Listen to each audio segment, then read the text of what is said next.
పట్నం వాసులు పల్లెబాట పట్టారు. దీంతో నిత్యం రద్దీగా ఉండే నగర రోడ్లు ఖాళీగా దర్శనమిస్తున్నాయి. మామూలు రోజుల్లో హైదరాబాద్లో ట్రాఫిక్ జామ్ ఉండే ప్రాంతాల్లోనూ రోడ్లు ఖాళీగా ఉన్నాయి.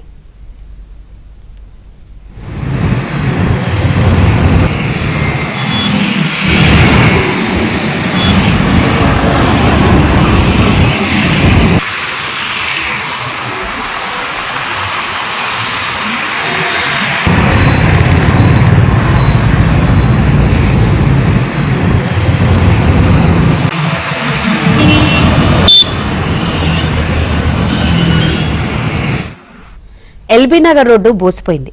ప్రయాణికులతో కిక్కిరిసిపోయే బస్సులు, ఆటోలు. సంక్రాంతి పండుగ సందర్భంగా రోడ్ల మీద ఎవరూ లేకపోవడంతో ఖాళీగా దర్శనమిస్తున్నాయి.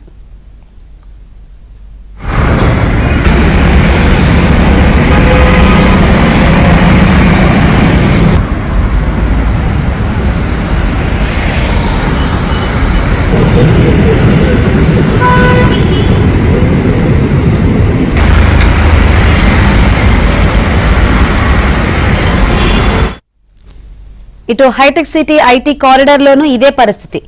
వాహనాలు, ఉద్యోగులకు రద్దీగా ఉండే హైటెక్ సిటీ, మైండ్ స్పేస్, గచ్చిబౌలిలో రోడ్లు ఖాళీగా కనిపిస్తున్నాయి.